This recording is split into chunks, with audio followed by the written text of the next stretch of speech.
Hi, my name is Samuel Shropshire. I'm an American citizen living in Saudi Arabia. I came here in November 2011, not knowing anything about Islam or the Prophet Muhammad, peace be upon him. Most of what I had heard was extremely negative. In America, our news channels boosted their on-air ratings by regularly sensationalizing breaking news of terrorism.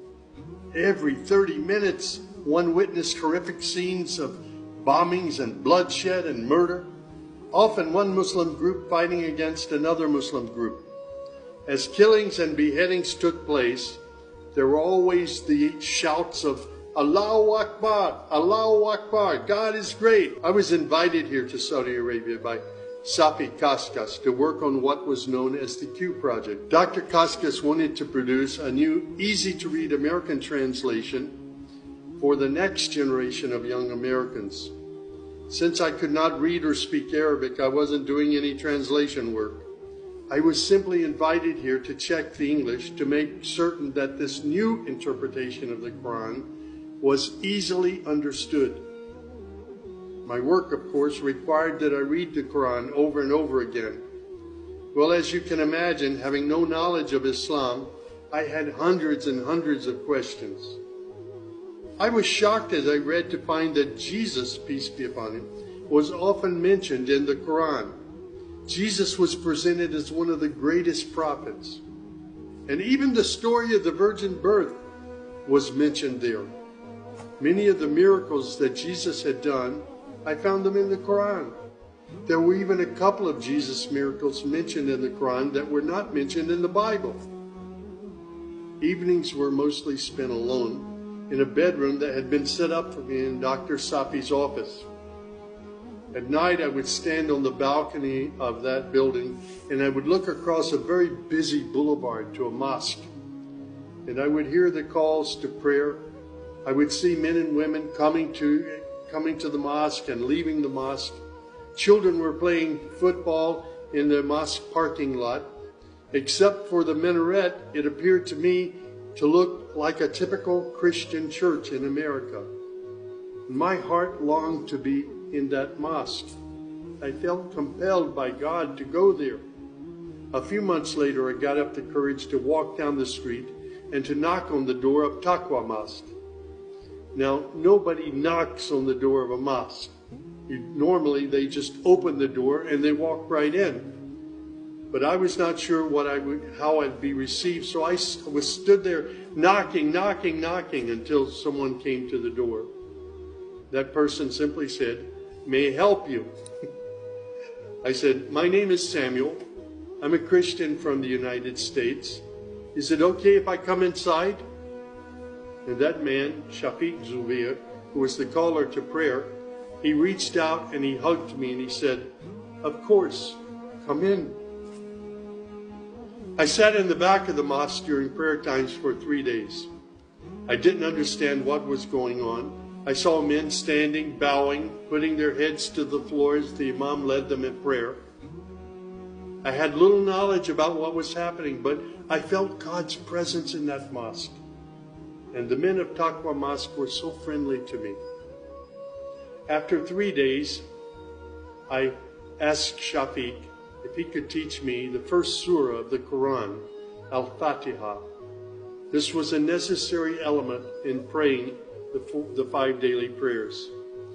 I was memorizing sounds, but I didn't know what the sounds meant. So I started comparing them with an English translation I had, and I realized that there was nothing in Al-Fatiha that was inconsistent with Christian teaching.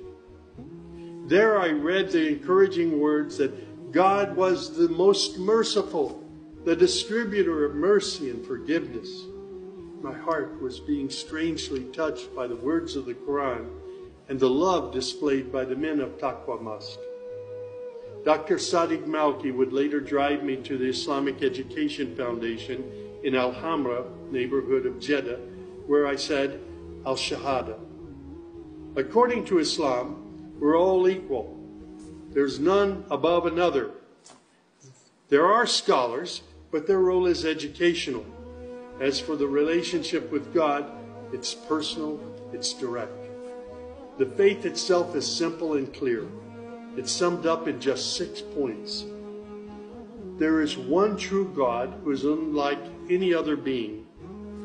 He is neither born nor does he give birth. He has neither spouse nor offspring. Nothing is comparable to him. He's all-powerful. He knows everything perfectly. He is the most merciful. Secondly, a belief in the angels, who are indeed the servants of God. They obey God's bidding and they do whatever they're commanded to do. They don't have any free choice. Thirdly, there's a belief in divine revelations. Islam acknowledges that God revealed scriptures including the Torah, the Gospel, the Psalms. However, down through the ages, many of these divine revelations had become distorted and somewhat corrupt. The Quran, which also contains God's revelations, is intact. It hasn't changed from the very beginning. The Quran, which also contains God's revelations, is still intact in its original form. Fourthly, there's a belief that in all earlier prophets and God's messengers, not just Muhammad.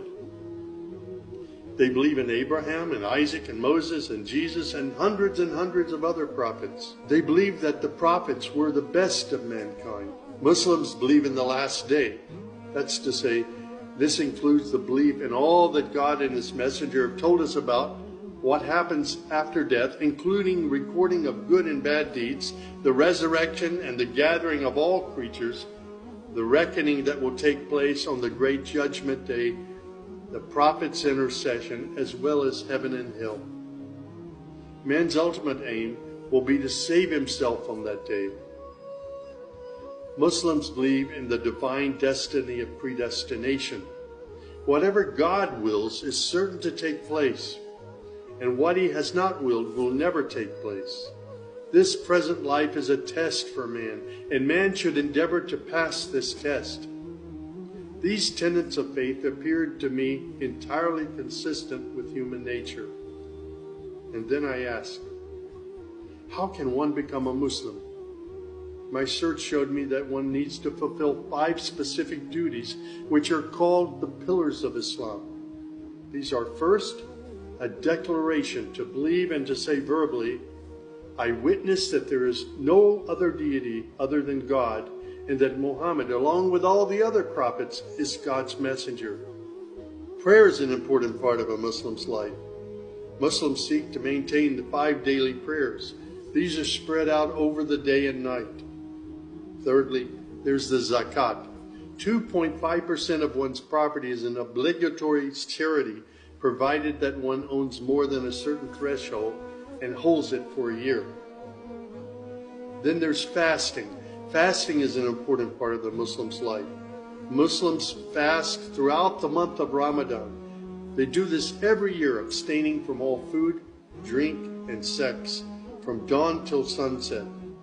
One must also refrain from futile arguments and quarrels and forbidden things. The month provides a unique spiritual uplift for all Muslims. Then there is the pilgrimage or Hajj. This is performed in Mecca and its surrounding areas. It's a duty to fulfill this pilgrimage once during one's lifetime, provided that one is physically and financially capable of doing so. People often ask me, Sam, how did you become a Muslim? In the church was a library, and in that library were children's books. One of the books my mother got over and over again was called The God of Abraham.